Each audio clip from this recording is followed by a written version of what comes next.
10년 전 우리나라 전체 가계부채는 1,000조 원이었습니다. 당시엔 이 수치만으로도 온 나라가 놀랐죠. 그런데 불과 10년이 지난 지금 그 숫자는 2,000조 원을 넘었습니다. 10년 만에 2배. 이건 단순한 증가가 아니라 한국 경제의 체질 변화를 보여주는 현상이에요. 왜 이렇게 빚이 빠르게 늘었을까?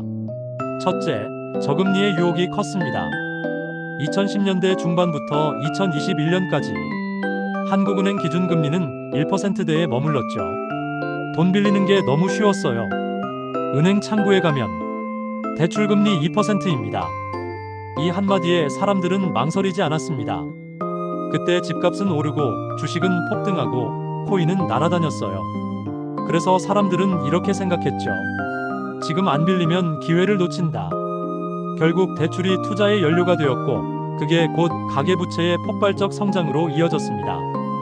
둘째, 자산 가격이 부채를 밀어올렸습니다. 부동산 가격이 오르면 사람들은 대출을 통해 그 자산을 사죠. 그런데 웃긴 건 그 대출이 또 가격을 밀어올립니다. 이게 바로 부채와 자산의 공진 현상이에요.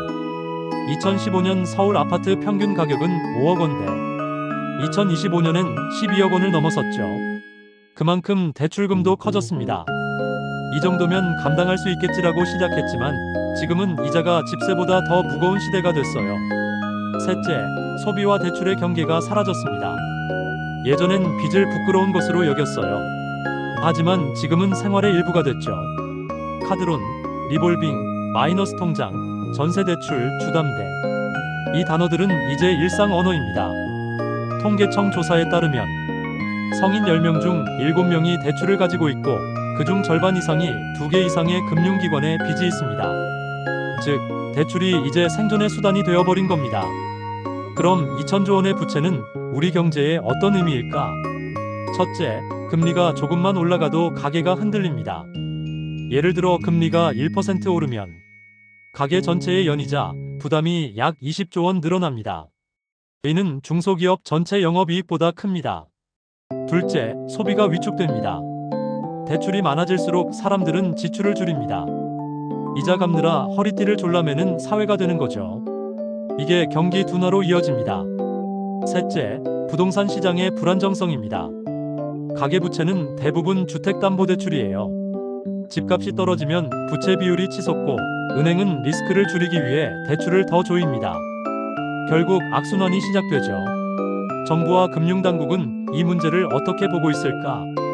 한국은행과 금융위는 이미 오래전부터 경고했습니다.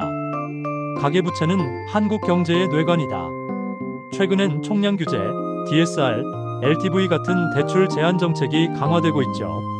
하지만 이건 속도 조절일 뿐 이미 쌓인 빚의 산은 줄지 않습니다. 게다가 2025년 현재 금리는 34%대 수준으로 여전히 높습니다. 이자 부담이 고스란히 서민층으로 쏠리고 있죠. 그럼 앞으로 어떻게 될까? 부채의 시대는 끝나지 않았습니다. 다만 무분별한 부채의 시대는 끝나야 해요. 지금은 빚의 재편이 필요한 시기입니다. 불필요한 소비성 대출은 줄이고 생산적 대출 즉 미래를 위한 대출만 남겨야 합니다. 또한 정부는 단순히 부채 총량만 보지 말고 이 부채가 어디로 흘러가고 있는가를 봐야 합니다. 투기로 가면 위험, 투자로 가면 기회입니다. 정리하자면 2015년 가계부채 총량은 1,000조 원, 2025년엔 2,000조 원, 10년 만에 2배. 저금리, 자산 가격 상승, 소비 패턴 변화가 원인. 이자, 부담 증가 소비 위축 경기 둔화로 연결. 해답은 빚의 질을 바꾸는 것. 이상, 경제학자 강대박이었습니다. 한국 경제의 10년, 돈이 아닌 빚이 만든 성장. 이 말이 무겁게 들리시죠?